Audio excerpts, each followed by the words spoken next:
Good evening. I am calling the Monday, September 16th, 2024 Parks and Natural Resources Commission meeting to order at 6:30 p.m. Tonight's Parks and Natural Resources Commission meeting will be held in person and virtually by using Zoom. As chair, I will lead the Parks and Natural Resources meeting, and the public is welcome to participate when invited throughout the meeting. Members of the public may attend the meeting in person or join via Zoom. If you experience any audio problems, we suggest leaving the meeting and then rejoining. That usually fixes the problem.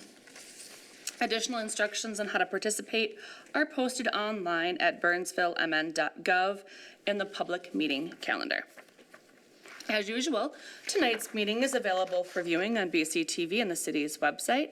If you are unable to participate and would like to submit testimony, I encourage you to email your comments or questions to city staff or mail them directly to City Hall. You may also call in at 651-372-8299. For each public hearing, I will open up a time when callers may speak to that item and give more instructions at that time. Your call will be muted until then. Please note, there may be a slight delay due to differences in technology. If speaking by phone, please mute your computer since there may be a delay. On to tonight's agenda. The first item tonight is the adoption of the agenda. Do any members of the commission have any changes? No. Staff, are there any changes to tonight's agenda? Nothing from staff. May I have a motion to adopt tonight's agenda? I'll move. And a second? Second. All in favor, please say aye. Aye. Aye. Anybody opposed? Perfect, that motion passes. We are now on to the second item. Approval of the May 6th, 2024 Parks and Natural Resources Commission meeting minutes. Commissioner, any changes to those meeting minutes? Nope. Staff, any changes? Nothing from staff. All right. May I have a motion to approve? So moved. A second? Second. All in favor? Aye. Anybody opposed? And that motion passes. Are there any members of the public on Zoom or telephone that wish to speak? I'm seeing none. All right, perfect. Let's move on to our public hearing. For tonight's public hearing, we have Logan Vlacity, a city engineer that is here to present on our storm sewer system permit. Welcome. Thank you, Chair and Commissioners. Excellent job pronouncing my last name. Thank you. Logan Velocity, City Engineer. I've been with the city a little over 2.5 years now, so earlier this year I was promoted to City Engineer, so it's my first time doing the very difficult task of introducing Emily Jennings with SEH, who will be leading our presentation on our annual MS4 presentation. So, thank you. Good evening, Commissioners. Thanks for having me back to present on the city's, we're calling this the 2024 MS4 annual meeting. So some of you may have seen this presentation in the past, but I always like to start with an overview. The MS4 program there's quite a few acronyms associated with it. So forgive me if I rattle off an acronym, you don't know what it means, feel free to interrupt and ask, but some important ones just right up front. NPDES stands for National Pollutant Discharge Elimination System. It is the program, kind of the federal program that mandates the MS4 program at the local level. MS4 stands for Municipal Separate Storm Sewer System. Means the city owns and operates a storm sewer system. We're going to kind of hit on those two items, talk about the status of compliance, and then focus on the updates to the e-service and kind of what is the future of this program. So to talk a little bit about the NPDES program, it was established with the Clean Water Act. Like I mentioned, it is a federal program with the U.S. Environmental Protection Agency, but the administration is handled locally at the state level. So we answer to the Minnesota Pollution Control Agency here in Minnesota. The city of Burnsville is a phase 2 small MS4, and they have been since 2006 or earlier. I'd have to look back at that, probably earlier. But what that means, phase 2 small MS4, you have general permit coverage, the same permit coverage that many of your neighbors also share. So it's a general permit. And then here's a graphic. This is from the NPCA's website. It just kind of shows what is an MS4. Like I mentioned, it's a separate storm sewer system, but it also kind of takes into consideration construction activities and our lawns, and how these things kind of all come together and impact our receiving waters. So the MS4 permit itself, it requires the city of Burnsville to have a stormwater pollution prevention plan, or what we call a SWIP. And your SWIP is made up of minimum control measures, or MCMs. And there is a component of it, a smaller component, but I like to point out there are waste load allocations that are part of total maximum daily load. So all of these things kind of focused on water quality. Next, we're gonna go through, there are 6 minimum control measures. We're gonna highlight each one, talking mainly about the 2023 calendar year here. The MS4 permit does require annual assessment and annual reporting. It's always based on the previous calendar year. So talking about 2023 today. Minimum control measure 1 is public education and outreach. The city of Burnsville utilizes several methods for providing educational materials to the public and reaching out, including newsletters, press releases, presentations, events, trainings, websites, and social media.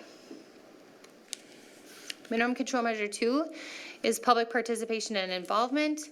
That is the whole purpose of today's meeting, to kind of get the public involved and solicit their input on the city's stormwater program. So the previous meeting was held in 2023, April 17th of 23. And again, that was kind of talking about that 2022 calendar year. Today we have the 2024 annual meeting talking about the 23 calendar year. There also is a spot online to accept comments year round. So here we have a graphic. Maybe it'd be nice if we had a link to that, but I think that is highlighted a little bit later on in the presentation. Minimum control measure 3 is illicit discharge detection and elimination. So per this minimum control measure within the city's stormwater plan, they're required to inspect outfalls and priority areas. And also maintain a way for the public to report illicit discharges. So there's an illicit discharge hotline and online form. Illicit discharge is anything other than stormwater that enters our storm sewer system and kind of makes its way onto the receiving waters. There was 1 illicit discharge reported in 2023, and the Minnesota duty officer was contacted because of that. Minimum control measure 4, construction site runoff control. So this minimum control measure kind of focuses on those active construction sites within the city, and what can be done to make sure that potentially polluted runoff is not reaching those receiving waters. So there were 20 active construction sites in 2023 that were greater than 1 acre in size. They are required, these construction sites, to have erosion and sediment controls in place during construction, and the city does inspect. They completed 227 inspections in 2023, and they issued 84 notice of failures or other partial violations. 84 might look like a lot, but it's really proactive, making sure that these deficiencies are being identified to the contractors before anything, quote unquote bad happens. So it's good that the city crews are noticing these things and making people aware of them. Minimum control measure 5 is post-construction runoff control. The city of Burnsville requires that development within the city match pre-development runoff rates and follow minimal impact design standards for stormwater management. Meaning that if someone were to come in and do a new development or redevelopment, they have to improve or match kind of what the current stormwater condition is on their site. They ensure this through completing reviews. There were 4 private development sites that were reviewed and issued permits in 2023. Minimum control measure 6 is pollution prevention and good housekeeping for municipal operations. There's a handful of components to this minimum control measure. It's essentially making sure that the city operations themselves are also being good stewards of the environment. And a big component of this is completing inspections, checking out the city's infrastructure. So in 2023, there were 120 sumps, 136 outfalls, and 57 ponds that were inspected. kind of things they look for during inspections are erosion, or sedimentation, illicit discharges, kind of other instabilities that might lead to failure, those kind of things. So it's good to get those inspections in. So just a note on compliance. So the 2023 annual meeting, like I mentioned, was in April of last year. There were no comments, therefore no changes were made to the city's SWIP. The city continues to be required to complete an annual review and self-assessment of their compliance with the MS4 program. Where it gets a little, and I'll get into this on the next slide, where it gets a little difficult is, or not difficult, but just notable right now is that we actually have not submitted an annual report for a few years, and I'll get into that on the next slide. But this annual review and self-assessment is important because the NPCA does audit. You know, everyone should be prepared for an audit at any time, really. So looking forward, I have the first bullet point here is future use of e-service in 2025, question mark. The NPCA hasn't released any updates on their e-service, but like I mentioned, there hasn't been an annual report submitted in a few years. And that's because the NPCA is transitioning to this e-service, which is not yet made available. So we kind of had hoped or had initially thought it might be available this year, and it doesn't sound like that had happened.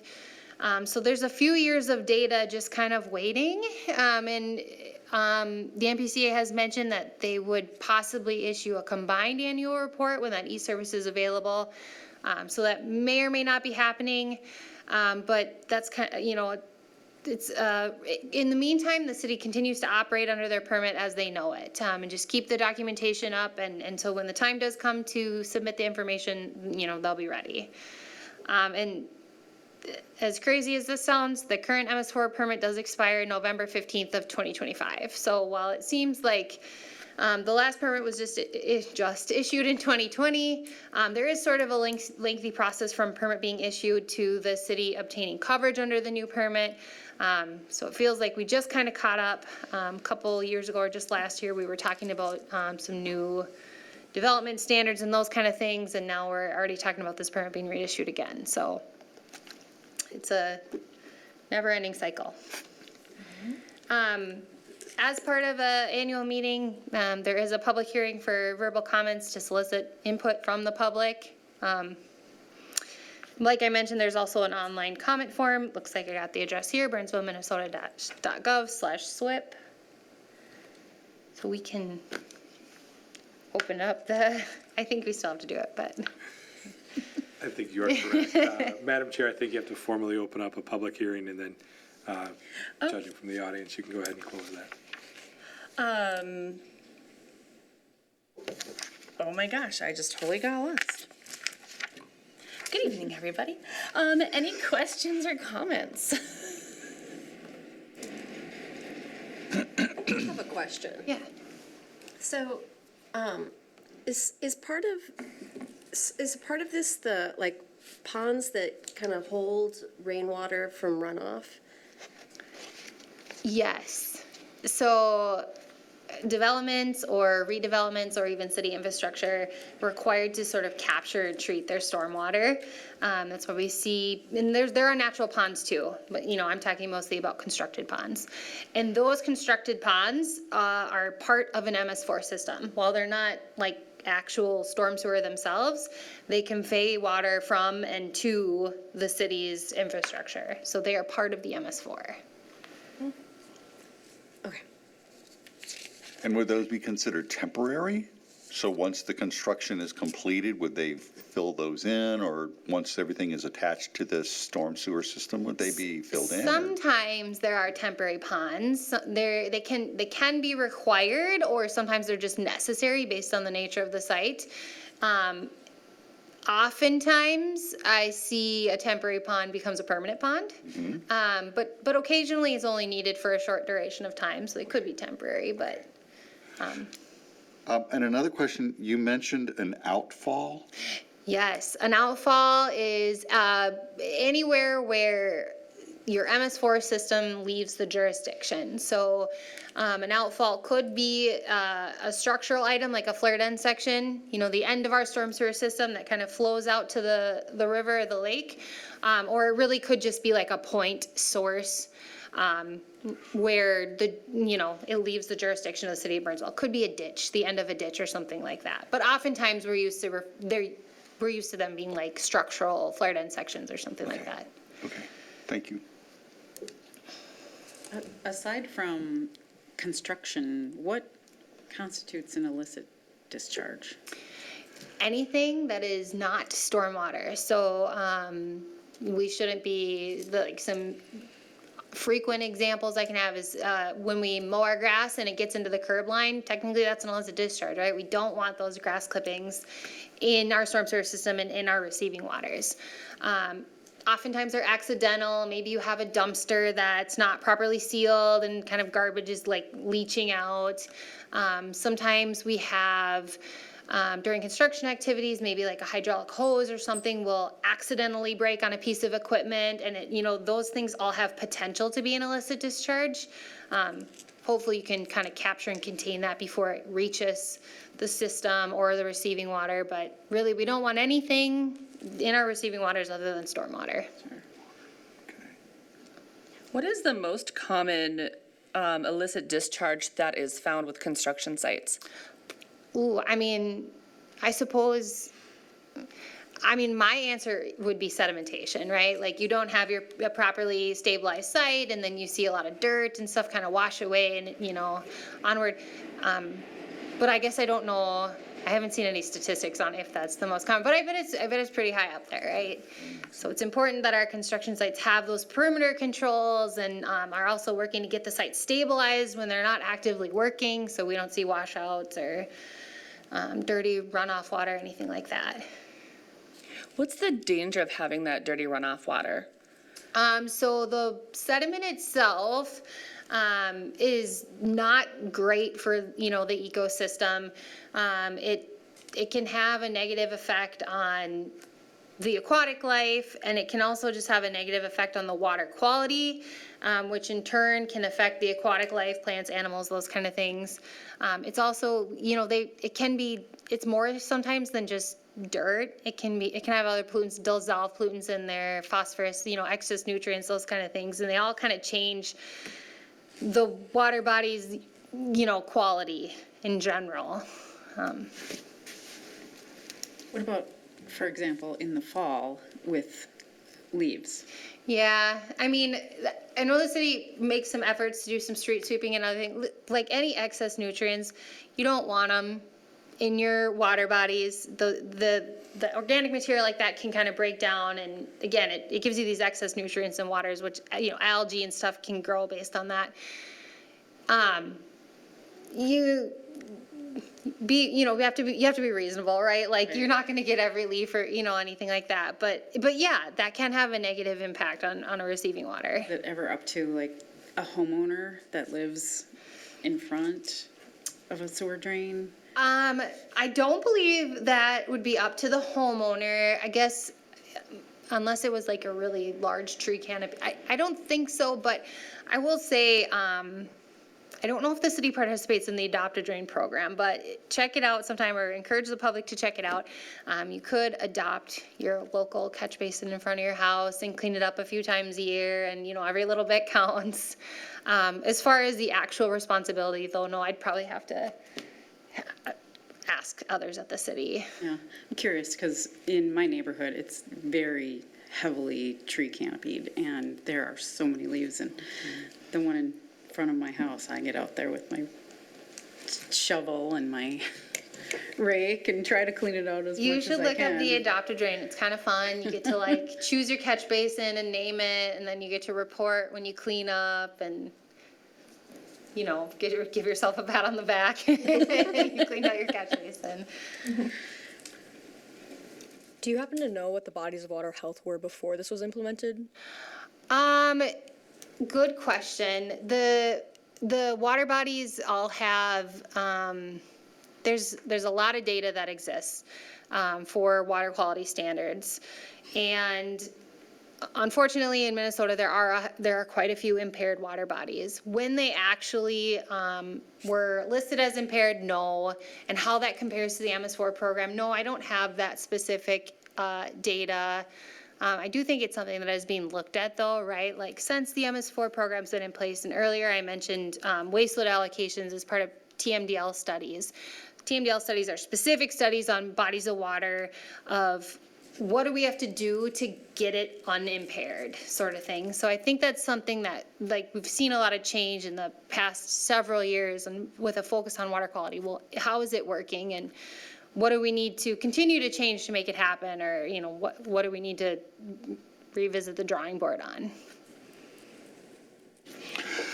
Have the efforts, or are is there a way to tie our efforts to re-green spaces? So I know we've had conversations about, say, for example, at, is it Burnsville Plaza? Is that the name of, anyway, the big shopping center that almost nobody's in. And tearing up that, you know, tearing up the asphalt and converting some of that into green spaces. Does all of those efforts tie into this, or is there a way to tie all of those to this? Yes. Like I had mentioned, there's this minimum control measure 5 called post-construction stormwater runoff control. And so while minimum control measure 4 focuses on active construction, 5 focuses on after construction's done. So there are requirements in there. The city's development standards for stormwater specifically focus on, you have to treat so much of your site to a certain water quality to be allowed to even start the construction process. So when you re-green spaces, you sort of, I mean, I don't want to say you make it easier on yourself, but you're kind of hitting some of those requirements as you go. You know, anyone can build whatever they want, but they have to be able to meet those stormwater requirements. And that's where you kind of run into a challenge, right? Like you can't pave everything because you would never, you know, be able to meet those certain requirements. So there's incentive, right? Like not only is it easier for your development if you add some green spaces and those kind of things, but, you know, it's also just, it's better for the receiving waters and those kind of things, so. Sure.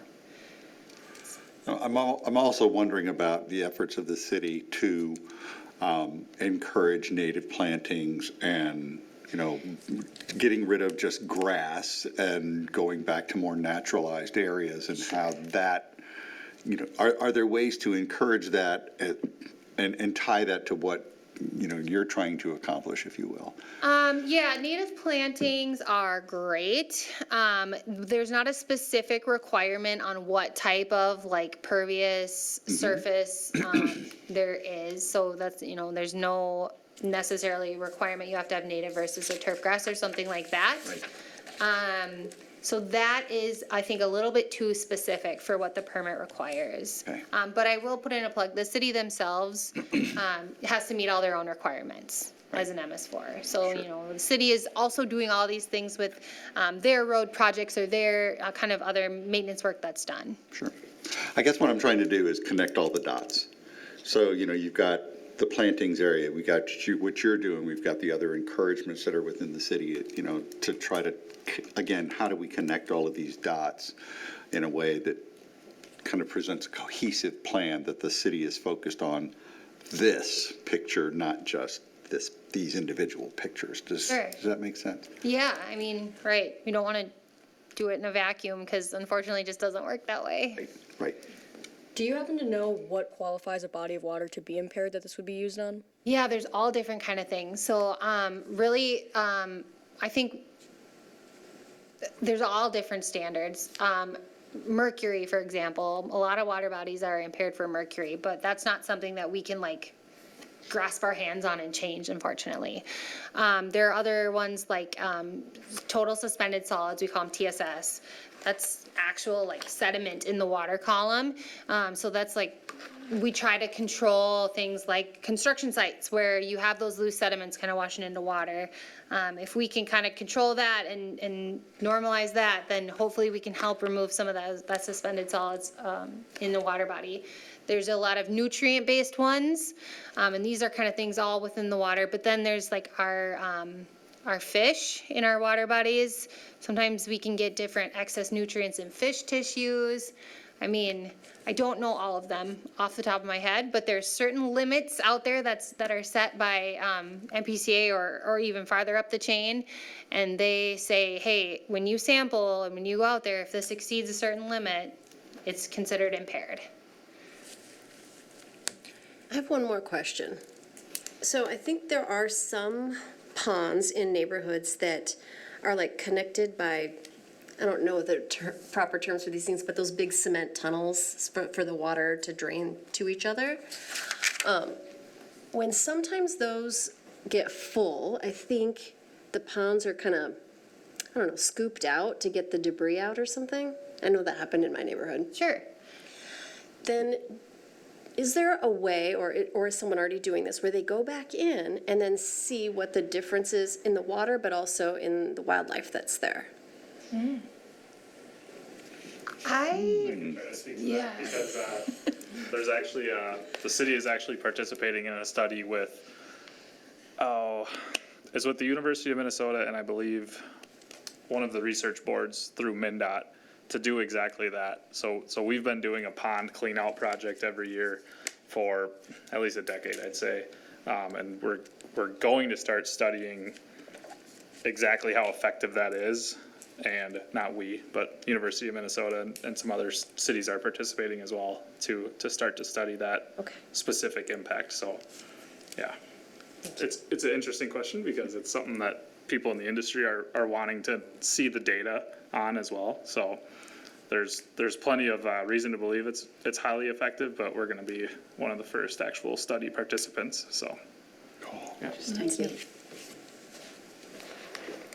Speaking to data, can you speak to any of the trends or the findings that came out of the last report? I know that it will likely be like a couple-year annual report coming up or multi-year report coming up. So I'm curious to know, what have folks found in the past?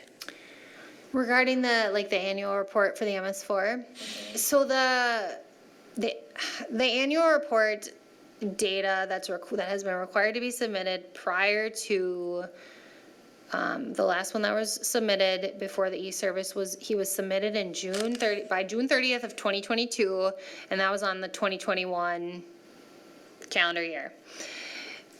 The questions that they asked for the 2021 and the several years prior were all the same. So the kind of data that we submitted are kind of some of those things that I highlighted on each slide. It's essentially like asking for documentation of what has happened in the city that the MS4 permit cares about. For minimum control measure 1, they say, okay, you handed out brochures. Well, how many brochures did you hand out, and who was your intended audience? For minimum control measure 2, they say, did you have a meeting? What day was it? How many people attended? They ask, did you have an illicit discharge? If you did, tell us about it. How many construction sites? How many sites did you review? How many inspections did you do? So it's just sort of like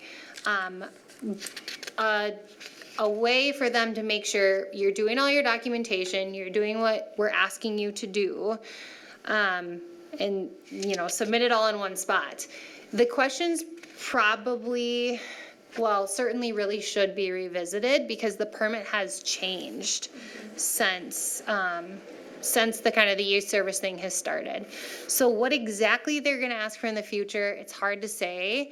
I have a feeling though it's gonna get more in depth. They're gonna be looking for more specific data,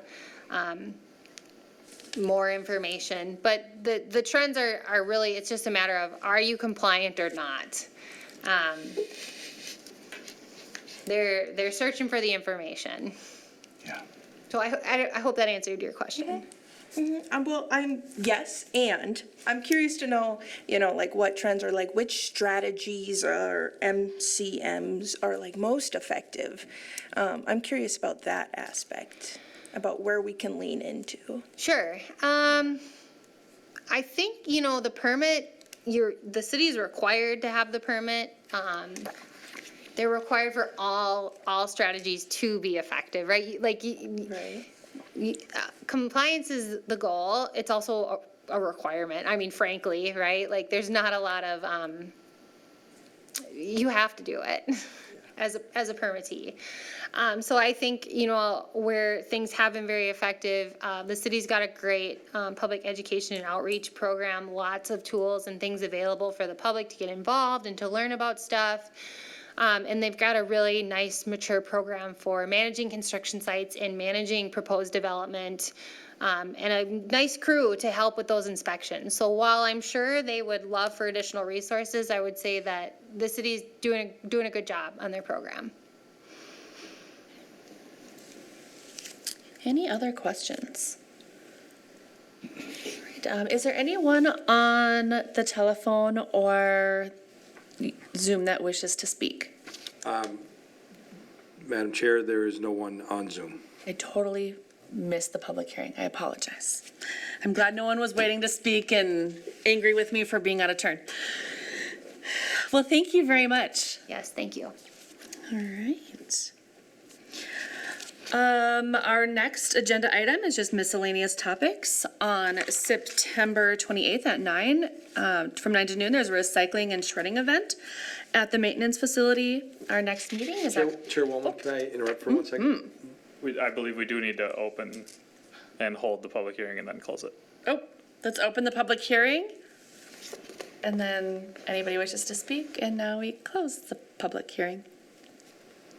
You got what you need? We good? Yes. Very good. Thank you. I apologize.